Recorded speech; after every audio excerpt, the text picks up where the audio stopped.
ഏവർക്കും നമസ്കാരം.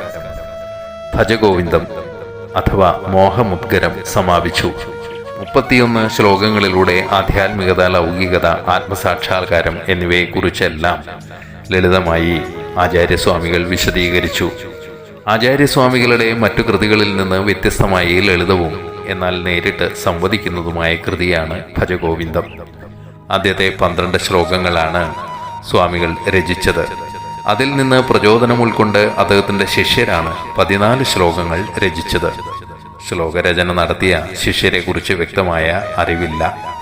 കേൾവിയുടെ അടിസ്ഥാനത്തിലാണ് രേഖപ്പെടുത്തപ്പെട്ടിട്ടുള്ളത്. അതിൽ തന്നെ പേരുകൾ പരസ്പരം മാറിയും കാണാനാകും.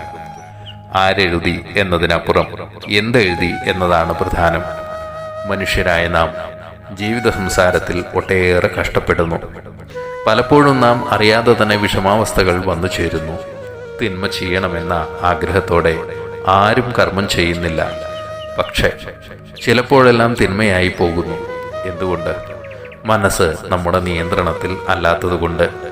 അറിയാതെ നാം മനസ്സിൻ്റെ കാമനകൾക്ക് വശംവദരായി പോകുന്നു. പ്രതിസന്ധിയിൽ അകപ്പെട്ടതിന് ശേഷം മാത്രമാണ് നാം സത്യത്തെ തിരിച്ചറിയുന്നത്. അപ്പോഴേക്കും അനുഭവങ്ങൾ ഒട്ടനവധി ലഭിച്ചിട്ടുണ്ടാകും. വിട്ടൊഴിയാത്ത ചില സംഘർഷങ്ങളും ബാക്കിയാകും. ഇവിടെ നഷ്ടമാകുന്നത് ജീവിത ലക്ഷ്യമാണ്, ജീവിതത്തിൻ്റെ അർത്ഥമാണ്. നനച്ചിരിക്കാത്ത രീതിയിൽ ജീവിക്കേണ്ടി വരുന്നു. അതിനാൽ മനസ്സിൻ്റെ അടക്കം പരമപ്രധാനമാണ്. ഒന്ന് കണ്ടും ഓടിച്ചെല്ലരുത്. ആദ്യം അല്പം സുഖം നൽകുമായിരിക്കും, പിന്നീട് നിത്യദുഃഖമാകും ഫലം. നാം നമ്മുടെ കാമനകൾക്ക് അറുതി കണ്ടെത്തണം. അതിനെന്തു വഴി? മനഃശുദ്ധി കൈവരിക്കുക തന്നെ. മനഃശുദ്ധി ഉണ്ടാകാനോ ഈശ്വര ഭജനം, ധ്യാനം, സ്മരണം, സമർപ്പണം എന്നിവയെല്ലാം ഉപകരിക്കും. അനാവശ്യമായ ചിന്തകൾക്ക് കയറിയിരിക്കാൻ മനസ്സിന് ഇടം നൽകാതിരിക്കുക. അസ്വസ്ഥത പകരുന്നവ മനസ്സിൽ കൂടുകൂട്ടരുത്. നമുക്ക് മുന്നോട്ട് നടക്കുകയാണ് വേണ്ടത്. അതിന് മനഃശാന്തി അനിവാര്യമാണ്.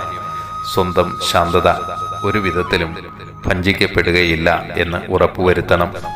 അശാന്തി പകരുന്നിടത്ത് കയറി ചെല്ലാതിരിക്കുക.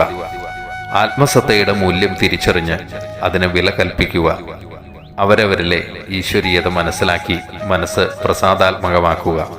അതിനായി ഭജഗോവിന്ദം ഭജഗോവിന്ദം. ശ്രവിച്ച, പ്രോത്സാഹിപ്പിച്ച ഏവർക്കും നന്ദി. ഇപ്രകാരം ഇനി വിശദീകരിക്കേണ്ട കൃതികളുണ്ട് എങ്കിൽ കമന്റ് ബോക്സിൽ അറിയിച്ചാൽ അതൊരു അനുഗ്രഹമാകും. ഏവർക്കും ശ്രീഹരിയുടെ അനുഗ്രഹമുണ്ടാകാൻ പ്രാർത്ഥന. നന്ദി, നമസ്കാരം.